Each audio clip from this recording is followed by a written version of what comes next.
কেমন আছেন বন্ধুরা? আমি ভালো আছি, আশা করি আপনারাও ভালো আছেন। আহসান মঞ্জিল জাদুঘর, আহসানুল্লাহ রোড, নববাড়ি, ঢাকা। বাংলাদেশ জাতীয় জাদুঘর সংস্কৃতি বিষয়ক মন্ত্রণালয়। প্রবেশপত্র, প্রবেশ মূল্য 40 টাকা। জাদুঘর প্রদর্শনী করুন, গৌরবময় সাংস্কৃতিক ঐতিহ্যের সঙ্গে পরিচিত।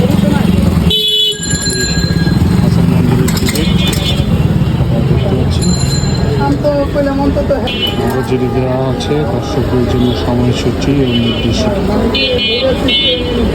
পজ করে দেখে নেবেন। টিকিট কেটে আহসান মঞ্জিলের ভিতরে ঢুকে পড়েছি।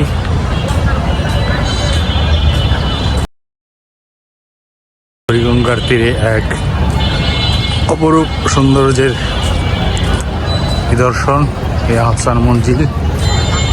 আপনারা দেখতে পাচ্ছেন দর্শনার্থীরা প্রবেশ করেছে।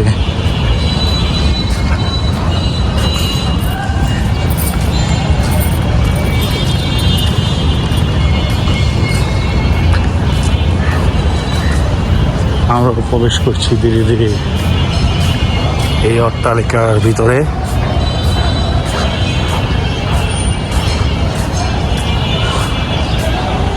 চলুন যাই, ভিতরে গিয়ে দেখি কি আপনাদের জন্য অপেক্ষা করছে।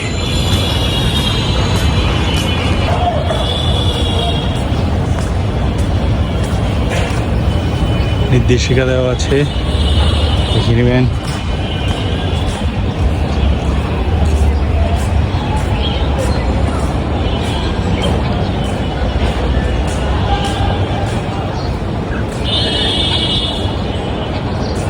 এবার আমরা ধীরে ধীরে ভিতরে প্রবেশ করব। আমরা ধীরে ধীরে ইতিহাসের ভিতরে প্রবেশ করছি।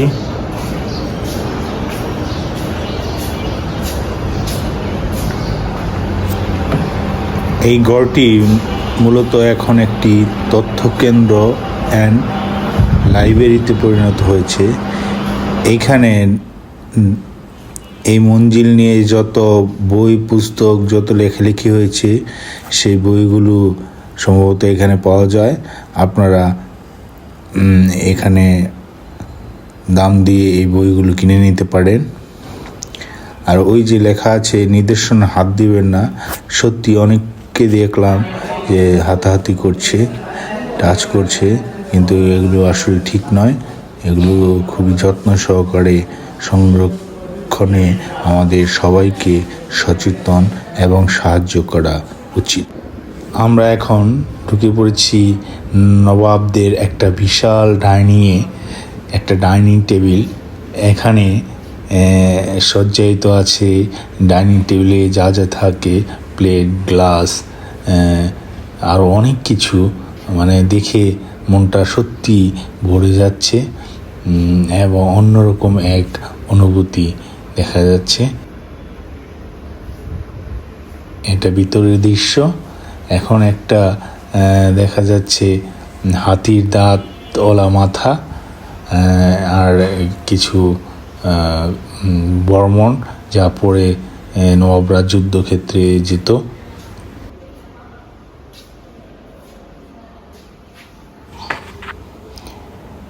এটা মূলত দোতলায় উঠে যাওয়ার একটা নান্দনিক সিঁড়ি। দুই পাশ দিয়ে চলে যাওয়া যায় একদম দ্বিতীয় তলায়। আমরা এখন ঢুকলাম নবাবদের আমলে চিকিৎসার ক্ষেত্রে যে সমস্ত সরঞ্জামাদি ব্যবহার হতো সেগুলো একটি কক্ষে। তারা অত্যন্তই আধুনিক ছিল বলা যায়। এখন আমরা আরেকটি রুমে প্রবেশ করলাম। সেই রুমে অনেকগুলো ছবির পাশাপাশি এখানে কিছু কিছু টি টেবিল বা বসার টেবিলের দেখা গিয়েছে। আর কিছু বিশেষ বিশেষ ব্যক্তিত্বের, ওই যে প্রথম ছবিটি ডক্টর সলিমুল্লাহ সাহেবের ছবি, আর কার্জন লর্ড সম্ভবত তাদের ছবি, এবং এইখানে তাদের একটা গ্রুপ ছবি রয়েছে। আমি অবশ্য বিশিষ্ট নবাব সলিমুল্লাহকে ছাড়া আর কাউকেই তেমন একটা চিনতে পারিনি। এখানে কোনো নির্দেশিকাও দেওয়া নেই। আরেকটি হলরুমের মতো রুমে দেখা যাচ্ছে একটা পুল বোর্ড। নিঃসন্দেহে বলা যায় নবাব পরিবারটা খুবই আধুনিক ছিল। তারা যেহেতু এই পুল খেলাও খেলতো, তাহলে বোঝা যায় তারা ইংরেজদের প্যাটার্নেই চলাফেরা করার চেষ্টা করত। এখন আমরা নবাবদের লকার ঘরে ঢুকে পড়েছি। খুবই সিকিউর সম্পূর্ণ লকার দেখতে পেলাম এই লকার রুমে। এখানে একটা আলমারির মতো করে এই লকারটা লক্ষ্য করুন। এখানে প্রায় 100টির উপরে কক্ষ আছে। কক্ষ বলতে ড্রয়ার আছে। সেখানে সম্ভবত নবাবরা তাদের দামি দামি অর্থ সম্পদ, সব গহনা, দলিলপত্র সংগ্রহ করত। আমি যখন এই আহসান মসজিদটি ঘুরে ঘুরে দেখছিলাম, তখন হঠাৎ করেই আকাশ ভেঙে ঝুম বৃষ্টি নেমে পড়ল। খুবই খুবই আমার কাছে ভালো লাগতে শুরু করলো। আমি জানালার পাশে গিয়ে সেই বৃষ্টি উপভোগ করলাম নবাবী স্টাইলে।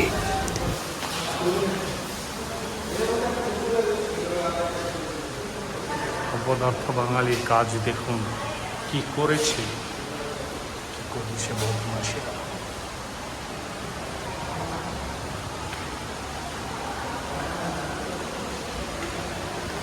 আমি ধীরে ধীরে দোতলার দিকে উঠতে শুরু করলাম।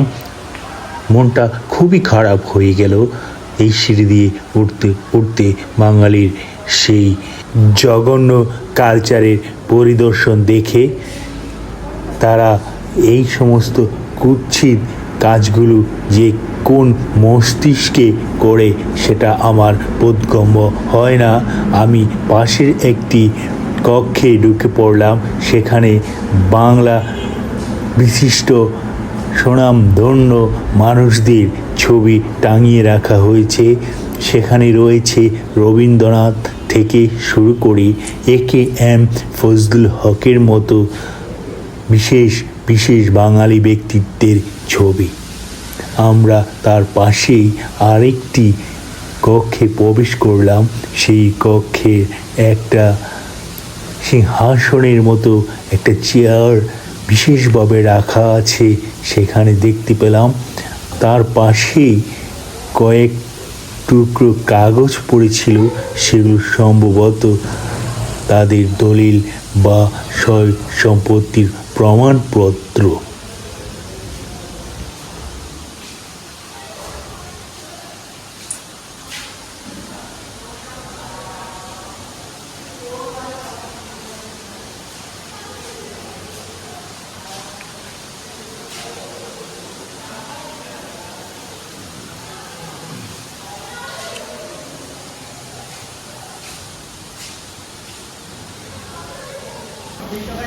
এই মাত্র আমরা প্রবেশ করলাম আরেকটি হল রুমের মতো গৃহে।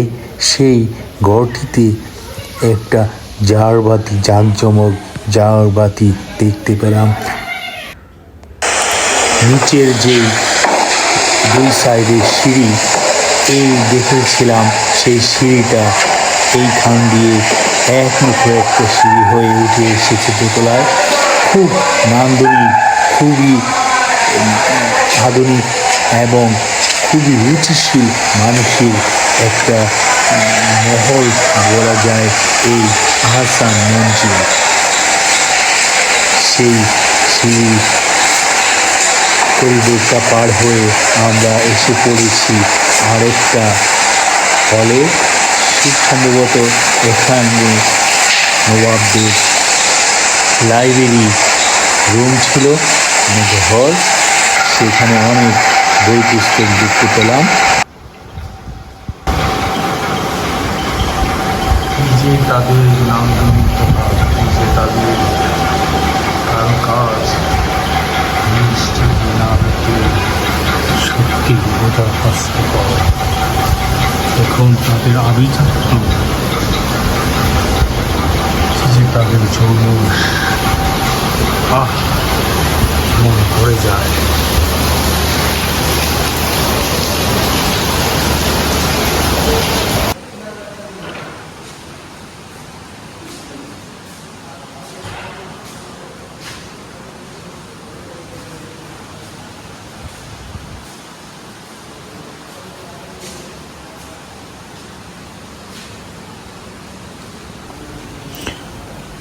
আমি এখন প্রবেশ করলাম নবাবদের একটা বেডরুমে দিয়ে। সেই বেডরুমটি দেখতে অত্যন্ত রুচিশীল এবং খুবই নান্দনিক সব আসবাবপত্র দিয়ে সাজানো ছিল। অবশ্য আগের মতো সাজানো নেই, জাদুঘর কর্তৃপক্ষ এটা তাদের মতো করে সাজিয়ে রেখেছে। আমি যখন ভিতরে গেলাম তখন বাইরে চলছিল খুবই ঝুম বৃষ্টি, সে কি বৃষ্টি। আমি সেই নবাবদের মতো জানালার পাশে দাঁড়িয়ে বৃষ্টি উপভোগ করলাম অনেকক্ষণ।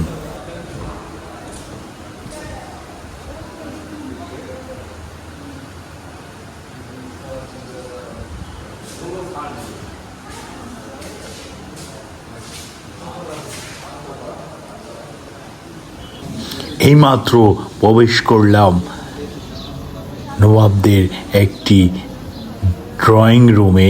সেখানে কিছু সোফা জাতীয় জিনিস, আসবাবপত্র রাখা আছে। সেখানে হয়তো নবাবী আমলে বিশেষ বিশেষ ব্যক্তিরা এসে এখানে বসে কতই না গল্প গুজব করে তাদের সময় কাটিয়েছে। কত গুরুত্বপূর্ণ সিদ্ধান্ত এখান থেকে যে নেওয়া হয়েছে। এটা হচ্ছে নবাব বাড়ির সিলিং, উপরের সিলিং খুবই সুন্দর। এখন আমরা নবাবদের দোতলার করিডোরে চলে এসেছি। করিডোরের উপরের দৃশ্য। এখানে জনবহুল লোকদের চেঁচামেচিতে তেমন একটা ভালো ভিডিও করতে পারিনি, সেজন্য আপনাদের সকলের কাছে দুঃখ প্রকাশ করে নিচ্ছি।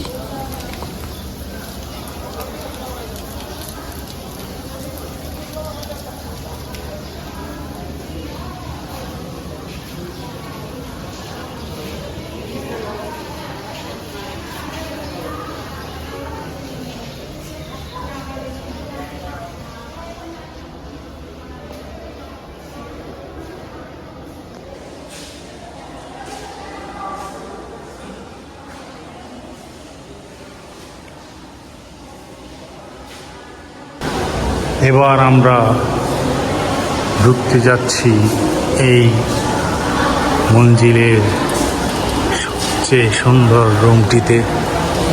আপনারা দেখতে পাচ্ছেন কি অপরূপ সুন্দর সাজিয়েছেন এই ঘরটি। এখানে রয়েছে বিভিন্ন নকশার সোফা সেট। এখানে রয়েছে একটা হল গ্র্যান্ড পিয়ানো। উপরে রয়েছে তাদের জলসাগরের কিছু তৈলচিত্র অঙ্কন এবং সামনে সারিতে দেখেন কি কারুকার্যময় তিনটি চেয়ার, দুইটা একই রকম দুই সাইডে, আর একটি তামা পিতলের গোটা ঘোড়ার অবয়ব দিয়ে তৈরি করা। এই সাইডে রয়েছে একটি টি টেবিল দেখতে পাচ্ছেন আপনারা। কি যে সৌন্দর্য, কি যে তাদের আভিজাত্যের ছোঁয়া স্পষ্ট হয়ে উঠেছে এই বাতিকগুলোতে।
এটা হচ্ছে নিচতলা, খুবই অপরিষ্কার করে রেখেছে।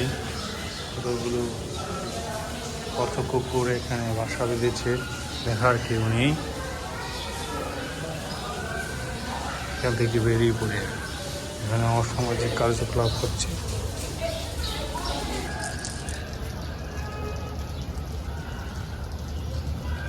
আমরা পরবর্তী বিল্ডিংয়ে চলে যাচ্ছি, অন্দরমহল গ্যালারিতে। চলুন যাই। এই সাইডে হচ্ছে টয়লেট, ওয়াশরুম আপনারা ব্যবহার করতে পারেন। চলুন দ্বিতীয় গ্যালারিতে যাই আমরা। এই যে সামনে ফুলের বাগান দেখা যাচ্ছে। আহসান মঞ্জিলটি বুড়িগঙ্গা নদীর তীরে অবস্থিত ঢাকার নবাবদের আবাসিক প্রাসাদ, যা বর্তমানে জাদুঘর রূপান্তরিত হয়েছে। আহসান মঞ্জিল পুরানো ঢাকার ইসলামপুরের কুমারটুলি এলাকার বুড়িগঙ্গা নদীর তীরে অবস্থিত। এটি পূর্বে ছিল ঢাকার নবাবদের আবাসিক প্রাসাদ ও জমিদারির সদর কাচারি। বর্তমানে এটি জাদুঘর হিসেবে ব্যবহৃত হচ্ছে। এটা প্রতিষ্ঠাতা নবাব আব্দুল গনি। তিনি তার পুত্র খাজা আহসানুল্লাহর নাম অনুসারে এর নামকরণ করেন। 1859 খ্রিস্টাব্দে আহসান মঞ্জিলের নির্মাণ কাজ শুরু হয়। 1872 খ্রিস্টাব্দ পর্যন্ত কাজ চলমান থাকে। 1906 খ্রিস্টাব্দে এখানে এক অনুষ্ঠিত বৈঠকে মুসলিম লীগ প্রতিষ্ঠার সিদ্ধান্ত হয়, যা বর্তমানে আমলি নামে পরিচিত। এই আহসান মঞ্জিলটি কয়েকবার সংস্কার করা হয়েছে। সর্বশেষ সংস্কার করা হয়েছে অতি সম্প্রতি। এখন এটি বাংলাদেশ জাতীয় জাদুঘর কর্তৃক পরিচালিত একটি জাদুঘর। আমি যতদূর জানি, অষ্টাদশ শতাব্দীর মাঝামাঝি সময়ে জামালপুর পরগনার জমিদার শেখ এনায়েতুল্লাহ আহসান মঞ্জিলের বর্তমান স্থানে রংমহল নামে একটি প্রমোদ ভবন তৈরি করেন। পরবর্তীতে তার পুত্র শেখ মতিউল্লাহ রংমহলটি ফরাসি বণিকদের কাছে বিক্রি করে দেন। বাণিজ্য কুঠি হিসেবে এটি দীর্ঘদিন পরিচিত ছিল। এরপর 1830-এ বেগমবাজারে বসবাসকারী নবাব আব্দুল গনি পিতা খাজা আলিমুল্লাহ এটি ক্রয় করে বসবাস শুরু করেন। এই বাসভবনকে কেন্দ্র করে Khwaja Abdul Gani Martin and company নামক একটি ইউরোপীয় নির্মাণ ও প্রকৌশল প্রতিষ্ঠানকে দিয়ে একটি মাস্টার প্ল্যান তৈরি করান, যার প্রধান ইমারত ছিল আহসান মঞ্জিল। 1859 সালে নবাব আব্দুল গনি প্রাসাদটি নির্মাণ শুরু করেন, যা 1872 সালে সমাপ্ত হয়। তিনি তার প্রিয় পুত্র খাজা আহসানুল্লাহর নামানুসারে এর নামকরণ করেন আহসান মঞ্জিল। ওই যুগে নবনির্মিত প্রাসাদ ভবনটি রংমহল বা পুরাতন ভবনটি অন্দরমহল নামে পরিচিত ছিল। 1888 সালের 7 এপ্রিল প্রবল ভূমিকম্পে পুরো আহসান মঞ্জিলের ব্যাপক ক্ষতি সাধিত হয়। ক্ষতিগ্রস্ত আহসান মঞ্জিল পুনর্নির্মাণের সময় বর্তমান উঁচু গম্বুজটি সংযোজন করা হয়। পুনর্নির্মাণ ও মেরামতের জন্য রানীগঞ্জ থেকে উন্নত মানের ইট আনা হয়। আহসান মঞ্জিলে প্রবেশ মূল্য শিশুদের জন্য 10 টাকা, প্রাপ্তবয়স্কদের জন্য 40 টাকা, বিদেশিদের জন্য 500 টাকা আর সার্কভুক্ত দেশগুলোর জন্য 300 টাকা নির্ধারণ করা হয়েছে। আজকের মতো ছেড়ে যাচ্ছি এই ইতিহাস ও ঐতিহ্যের এক স্থাপনা আহসান মঞ্জিল। ভবিষ্যতে হয়তো আবারও আসবো এই স্থাপনায়। এই পর্যন্ত ভালো থাকুন, সুস্থ থাকুন। খুদা হাফেজ।